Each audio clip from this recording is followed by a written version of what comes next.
হুসাইন রে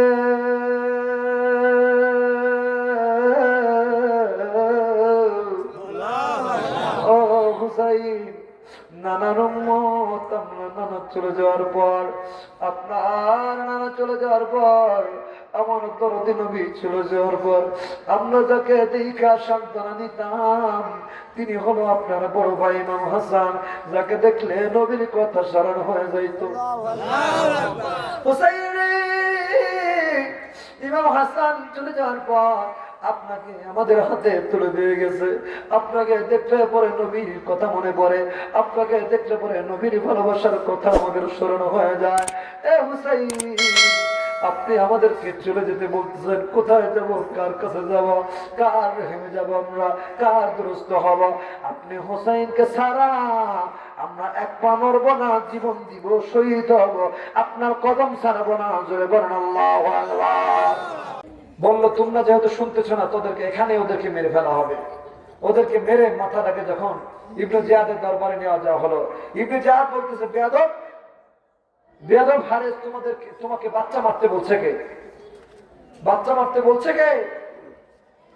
উল্টা শাস্তি দেওয়া হলো।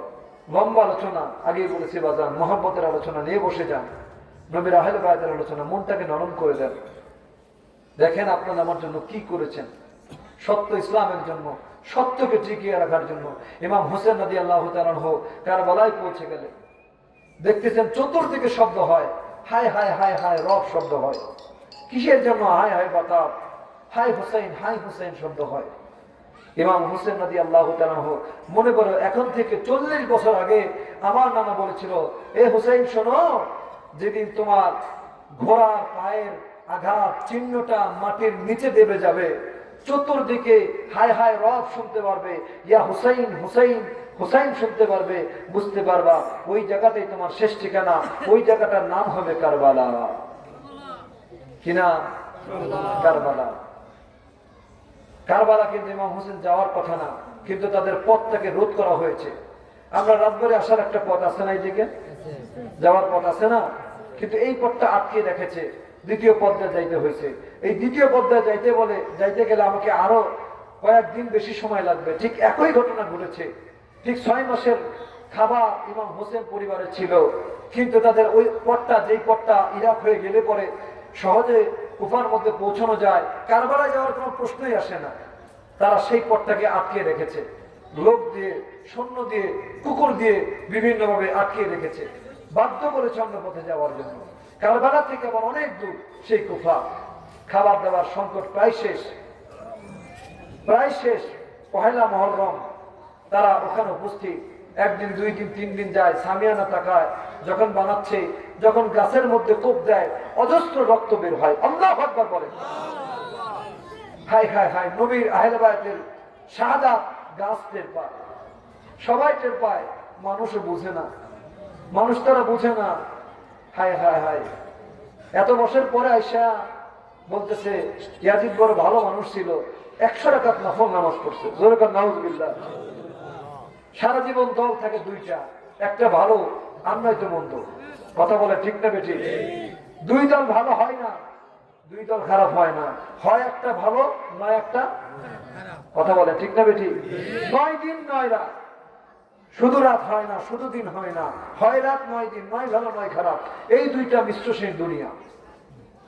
ভালোর সাথে সারা জীবন খারাপ জিতেই যাবে, সময় দেখা যাবে কষ্ট হচ্ছে, কিন্তু সত্য কোনোদিন মিথ্যার কাছে পরাজিত হবে না। গভীরভাবে খেয়াল করে, এবার ইমাম হুসাইন রাদিয়াল্লাহু তাআলা আনহু খানা দানা শেষ, পানি শেষ, খেজুর শেষ, সবকিছু শেষ হয়ে গেল। বলে শোনো রে, আমি আমার নানার কাছে শুনেছি, আমার আব্বা জানের কাছেও শুনেছি, কারবালার এই পাশটায় একটা নদী রয়েছে যেটাকে ফোরাত নদী বলা হয়। এখন যদি ম্যাপের মধ্যে খোঁজেন, ইন্টারনেটে ম্যাপের মধ্যে খোঁজেন, পাবেন না। কেন জানেননি? ওই ফোরাত নদী শুকিয়ে একটা বিলের মতো ছোট্ট হয়ে গেছে, শুকিয়ে যাচ্ছে। আমার নবী রাহমাতুল লিল আলামিন বলেন, উম্মতেরা শুনে নাও, কিয়ামতের ময়দানে কিয়ামতের বড় একটা লক্ষণ হবে, ফোরাত নদী শুকিয়ে যাবে। ফোরাত নদী শুকিয়ে স্বর্ণতে পরিণত হয়ে যাবে, ওই পাথরগুলা স্বর্ণ হবে, ওই পানির সমস্ত মাটিগুলা স্বর্ণ হবে। উম্মতেরা শুনে নাও, শুনে নাও, শুনে নাও, খবরদার, খবরদার, ওখানে যত স্বর্ণ থাকুক না কেন, তোমরা ওই স্বর্ণের এক টুকরা মাটিও হাতে নিবা না। জোরে বলেন না আল্লাহু আকবার। আগেই ভবিষ্যৎ করেছে, এখন গবেষণা করে সায়েন্টিফিক বিজ্ঞানীরা, খ্রিস্টানেরা দেখতেছে যে ফোরাত নদীর পানি যেখানে যেখানে শুকিয়ে যাচ্ছে সেখানে সেখানে স্বর্ণ হয়ে যাচ্ছে। আল্লাহু আকবার বলবেন না? আমরা চিনি না, আমরা বুঝি না, শুকিয়ে যাচ্ছে, ফোরাত নদী আস্তে আস্তে বিলুপ্ত হয়ে যাচ্ছে। যখন বিলুপ্ত হয়ে যাবে বুঝতে পারবেন সময় আর নাই। ঘন ঘন ভূমিকম্প হচ্ছে, কিয়ামতের বড় লক্ষণ। মানুষ মানুষকে খুন করতে দ্বিধাবোধ করতেছে না, কিয়ামতের বড় লক্ষণ। মা বাবাকে সন্তানরা সম্মান দেয় না, ইজ্জত দেয় না, আমার ভাইয়েরা বৃদ্ধাশ্রমে ফেলে দেয়, কিয়ামতের বড় লক্ষণ। মহিলারা তারা থাকার কথা ঘরের মধ্যে, পর্দার মধ্যে, কিন্তু কিয়ামতের বড় সবচেয়ে বড় লক্ষণ হলো তারা পুরুষদেরকে অ্যাট্রাক্ট করবে, ডাকবে, আসো আমার সাথে লাইন করো, আমার দিকে আকৃষ্টিত হও, আমাকে ভালোবাসো, আমার কাছে আসো। বলেন কথা এখন সত্য না মিথ্যা? এখন কি পুরুষ মানুষ দৌড়ায় না মেয়েরাই পিছনে দৌড়ায়? কিয়ামতের বড় লক্ষণ হলো পুরুষ মানুষ এমন একটা অবস্থায় চলে যাবে, মেয়েরা জোর করতে করতে করতে করতে পুরুষরা পালায় গাছের আগায় উঠবে। আর একটু কথা না বলি, গাছের আগায় উঠবে, ওখান থেকে তারা পেশাবের মাধ্যমে মহিলারা, আমার ভাইরা অন্তঃসত্ত্বা হবে। এমন সময় চলে আসে পুরুষরা প্রেম করবে না, পুরুষরা ভালোবাসবে না, মেয়েরা কয় বাসবে না তো বাসবে না কেন? এরকম সমাজ শুরু হয়ে গেছে না বাজার? হয় কি আলাদা কেউ না কেন বেড়া ভালোবাসবে না, বেড়া খালি বারবার নক করে, হায় হায় হায়। এই সময় শুরু, এখন এই সময় শুরু। একটা ভালো ছেলে, সে যাচ্ছে ভালো লাইফটাকে সেটেল করার জন্য, কিন্তু মেয়েরা চতুর্দিক থেকে তাকে অ্যাট্রাক্ট করতেছে যে তুমি আমার দিকে আসো। শয়তান তাকে প্রবল দিচ্ছে। এটা কিয়ামতের বড় লক্ষণ। প্রেম করি আমার, এই জন্য সময়টা খুব খারাপ। সময় যদি সুযোগ থাকে, যদি কামাই করেন বিয়ে করে ফেলা, শুধু সুযোগ থাকে বিয়ে করে ফেলা, নিজের ইজ্জতকে হেফাজত করেন, তা না হলে ইজ্জতকে টিকায় রাখা এই জামানায় বড় কষ্ট। কথা বলেন ঠিক না বেঠিক? আল্লাহ রাসূল বলেছেন বয়স হওয়ার সঙ্গে সঙ্গে, সামর্থ্যবান হওয়ার সঙ্গে সঙ্গে বিবাহ করে নাও। যদি সামর্থ্য না হয় রোজা রাখো, রোজা রাখো। আগেকার ছেলেপেলেরা, আমরা যারা আছি, আমরা যারা যুবক বয়সে দেখেছি মুরব্বী বাবারা রাস্তায় গেলে সালাম দিয়েছি, আসসালামু আলাইকুম দাদা, আসসালামু আলাইকুম আব্বাজান বা কাকা। কাকার বয়সীকে মুরব্বী বাবা বলছি, কেউ ঠিক না বেঠিক? আমি আপনাদেরকে বাবা বলতেছি না? আবার যুবক ভাইরা বলতেছি, মোহাম্মদের সহিত মানুষ ডাক দিয়েছে। আর এখন যখন রাস্তা দিয়ে যায়, মুরব্বীরা সালাম দিলে মোবাইলের দিকে তাকায় হাঁটে, কেউ ঠিক না বেঠিক? তারা তাকাই না যে একটা মুরব্বী সালাম দিয়েছে, ওই খেয়ালটা করে না। তারা সালাম দিবে কোত্থেকে নিয়ে? শিখবে তো শিখবে কি? শিখবে শুধু মোবাইল টিপা টিপি। এই অধপতন আমাদেরকে সময় থাকতে ঠিক হতে হবে, তা না হলে ওই কিয়ামতের কঠিন আযাবের মধ্যে কিন্তু আপনিও পড়ে যাবেন। রক্ষা নাই। ওলি আল্লাহদের সহবতের কারণে, ওলি আল্লাহর পদ্ধতির কারণে বাংলাদেশটা এখনো পর্যন্ত বেঁচে আছে, তা না হলে আরো গজব নাজিল হইতো। যখন ওলি আল্লাহদের মাজার উপরে বারবার হামলা হচ্ছে, মাজারের রকমে আক্রমণ হচ্ছে, আল্লাহ বারবার গজব দিয়ে, ভূমিকম্প দিয়ে, সিলর দিয়ে বারবার সতর্ক করে, খবরদার, খবরদার, আমার ওলিদের সঙ্গে দুশমনি করবা না।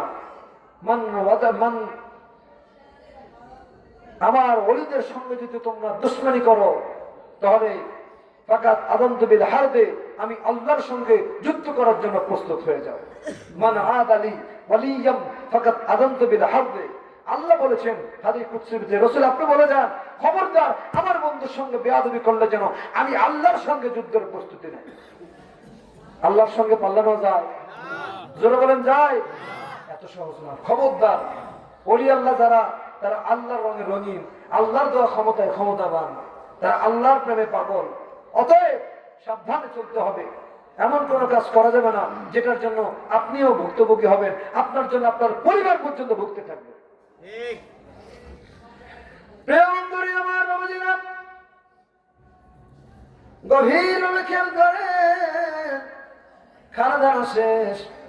আহারে 9 মুহররম রাতের বেলা ইমাম হুসাইন বলতেছিল, ও আমার সাথীরা, ও আমার সঙ্গীরা, তোমাদের জন্য আমি একটা ওসিয়ত করতেছি। এই ওসিয়ত তোমাদের জন্য জীবনের শেষ ওসিয়ত হয়ে যেতে পারে, হতে পারে রে। এই ওসিয়তের পরে তোমাদের সঙ্গে আমার আর কোনোদিন দেখা হবে না। আজকের এই নামাজ তোমাদের জীবনের শেষ নামাজ। আজকের এই কথা তোমাদের জন্য জীবনের শেষ কথা। আমি বলি রে, তোমাদের জন্য আমি একটা পথ খুলে দিলাম, যে পথ দিয়ে তোমরা আসছো, ওই পথ দিয়ে তোমরা যার যার মতো বাড়ির দিকে ফিরে যাও। আমি কোনো দায় দাবি রাখবো না, তোমাদের প্রতি কোনো দোষ আমার নাই, তোমাদের পথে কোনো আমার অভিযোগ নাই। ইয়াজিদ চায় আমার মাথা নেওয়ার জন্য, আমার বশ্যতা স্বীকার করার জন্য। আমি যদি ওর বশা হয়ে যাই, ও খুশি হয়ে যাবে। আমার কোন প্রতিদ্বন্দ্বিতা ছাড়াও রাষ্ট্র কায়েম করতে পারবে, খলিফা হতে পারবে। আমার সঙ্গে ইয়াজিদের শত্রুতা, তোমরা চলে যাও। আমার ভাইকে তারা, আমার ভাইয়ারা 20 পাউন্ডকে হত্যা করেছে, আমাকেও তারা ছাড়বে না। তোমরা রাতের আধারে পিছন দিয়ে রাতের আধারে চলে যাও, আমার কোনো দায় দাবি থাকবে না। তখন নবীর 72 জন সৈনিকেরা কেঁদেছিল আর বলেছিল, হুসাইন রে,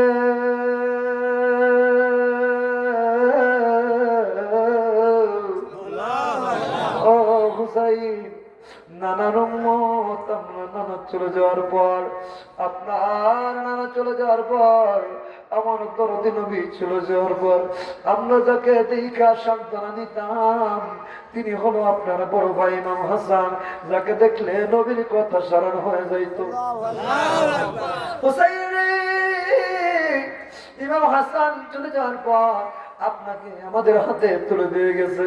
আপনাকে দেখলে পরে নবীর কথা মনে পড়ে, আপনাকে দেখলে পরে নবীর ভালোবাসার কথা আমাদের স্মরণ হয়ে যায়। এ হুসাইন, আপনি আমাদেরকে চলে যেতে বলতেছেন, কোথায় যাব, কার কাছে যাব, কার রেহেমে যাব, আমরা কার দুরস্ত হব? আপনি হুসাইনকে ছাড়া আমরা এক পা নড়ব না, জীবন দিব, শহীদ হব, আপনার কদম ছাড়ব না। জোরে বলেন আল্লাহু আকবার। আপনার কদম ছাড়ব না।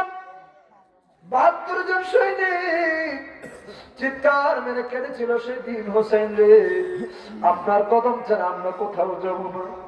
বলে, যদি সেটাই হয় তাহলে যুদ্ধের জন্য তৈরি হয়ে যাও, যুদ্ধের জন্য শেষ পানিটুকু আনার জন্য তৈরি হয়ে যাও।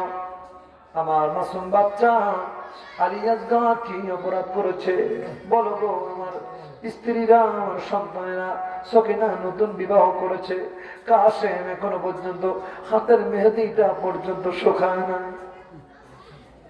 কি অপরাধ? কেন তাদের পানি বন্ধ করে রেখেছে? চলো চলো, জীবনের শেষবারের মতো তাদের সঙ্গে বোঝাপড়া করে নেই, আর জীবনের শেষ নামাজ পড়ে না। এই নামাজের পরে আর কোনদিন নামাজ পড়ানোর সুযোগ পাইবা না। চিৎকার মেরে বলেন না আল্লাহু আকবার।